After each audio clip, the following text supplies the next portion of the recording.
Wow, look at that. Donald Trump returned to Pennsylvania for the first time last night. He held a rally in Harrisburg, again, for the first time that he's been in Pennsylvania since the assassination attempt on his life, fewer than 3 weeks ago.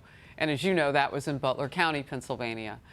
Just hours before, the former president was in Chicago, where he was taking questions from a panel at the National Association of Black Journalists convention. I was one of the co-moderators of that panel. But things took a hostile turn before we could even ask one question. The journalist to his right leaned in with this. You've attacked black journalists, calling them a loser, saying the questions that they ask are, quote, stupid and racist. You've had dinner with a white supremacist at your Mar-a-Lago resort. For you to start off a question and answer period, especially when you're 35 minutes late because you couldn't get your equipment to work, in such a hostile manner, I think it's a disgrace. Why should black voters trust you after you have used language like that? Well, first of all, I don't think I've ever been asked a question so in such a horrible manner. First question.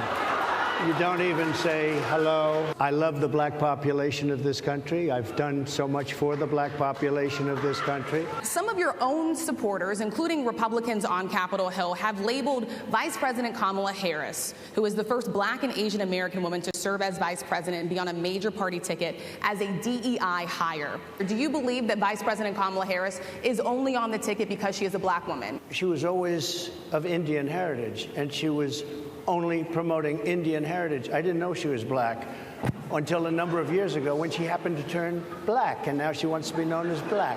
So I don't know, is she Indian or is she black? She is. Yeah, race is a tough issue. It doesn't matter when it comes up, and when there's emotion mixed in, it gets even tougher. So those moments were really hard to be in the room for some people. I was really glad I was there to witness it, because right from the get, it was not what it should have been. But we'll get into that in a moment. The vice president was also supposed to be there, so the Donald Trump campaign team had been told that Kamala Harris would be there, but then told the group that she had a scheduling conflict. That's what we were all told on the ground the minute we got there. Well, that apparently was lunch with the president at the White House and the press secretary, Karine Jean-Pierre, condemning the former president for his comments. Now, let's go to the press secretary. The American people deserve better. The American people deserve a leader who tells the truth, a leader who does not respond with hostility and anger when confronted with the facts. It doesn't matter if it's a former leader, a former president. It is insulting. And we have to put, she is the Vice President of the United States, Kamala Harris. We have to put some respect on her name. Wow. Trump's vice presidential candidate, JD Vance, branded Kamala Harris as a coward, posting this quote: President Trump walked right into the NABJ conference and showed he had the courage to take tough questions, while Kamala Harris continues to hide from any scrutiny or unfriendly media like the coward she is. That's a quote. Now, we do know that Kamala Harris will be speaking with NABJ. She announced that, or her team did yesterday, just ahead of Donald Trump taking the dais there. And she'll do that via satellite at this point, as far as we know, not in person. Caroline Sunshine, Trump 2024 Deputy Communications Director. Caroline, first of all, I want to know, what is the word today inside the Trump campaign about yesterday? Well, you know this better than anybody, Harris, because you were there, as you said, on stage, actually doing your job as a journalist rather than deciding to play commentator like the other woman on that stage, who should have honored the journalistic obligations of her profession, but instead took the opportunity to play commentator, which was a disservice to that audience. The word of the day is fake, fake, fake versus fight, fight, fight. President Trump says it better than I ever could. And on stage in Pennsylvania last night, you heard him say, this election is between fake, fake, fake and fight, fight, fight. Kamala Harris, if she is likely to be the Democrat nominee of selection versus election, is fake policies. She allows the fake news media to do her bidding and carry water for her so that she never has to show up and take tough questions from journalists. Versus you contrast that with fight, fight, fight. President Trump being the man who took a bullet for democracy and then returning to that state of Pennsylvania just weeks later, and then fight, fight, fight, looking at how he handled himself on that stage, willingly going to a place where I believe President Trump was the first Republican nominee or the first Republican president to attend the National Association of Black Journalists Convention. Being in person, being willing to go speak to audiences that may not have heard from him before and try to do it in a way that we hope allows for less bias, but that's not how President Trump, as you saw on that stage, was treated. And I thought it was a masterclass from President Trump in how to tell, as he asked Rachel, he said, can you give me a definition of DEI? Can you give me a definition? And she couldn't. So I thought it was a masterclass from President Trump in how you fight, fight, fight and tell the truth. And yet another textbook case study in how the liberal mainstream media's bias plays out. Look, we will see moving forward how race plays a role in this whole thing leading up to now 96 days out until Election Day. Certainly September 6th is when some of the battleground states, in particular North Carolina, if that becomes contentious, begins voting in person, early voting. I do want to talk a little bit about the race combativeness that was going on the stage.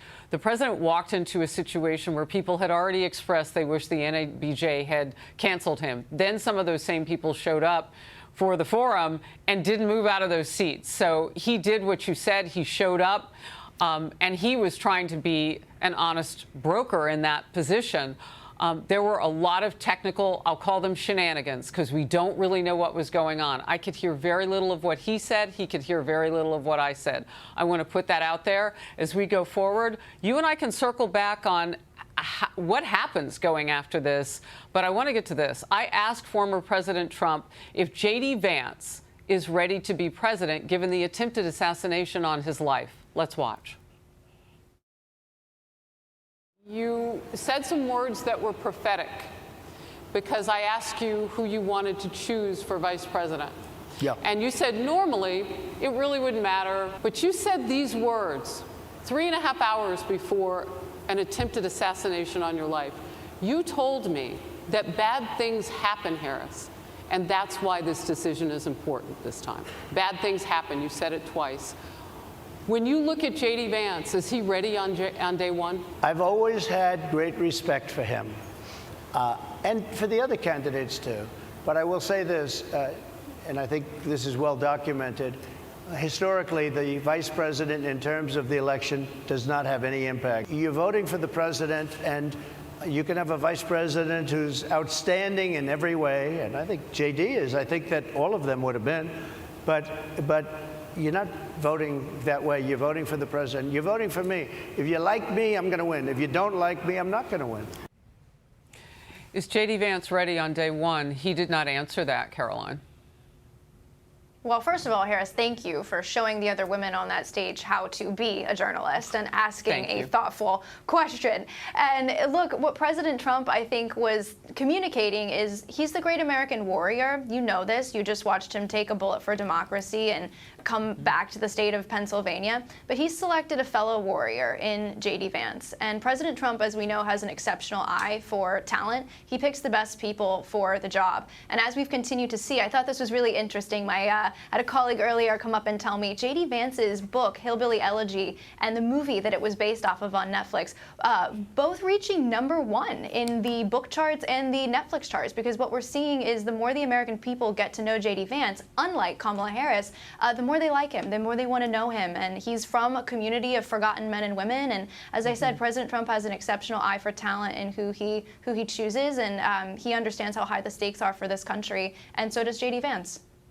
Well, look, we're seeing how high things are for the world, the stakes for the world. Hey, everyone, I'm Emily Campagno. Catch me and my co-hosts Harris Faulkner and Kaylee McEnany on Outnumbered every weekday at 12 p.m. Eastern, or set your DVR. Also, don't forget to subscribe to the Fox News YouTube page for daily highlights.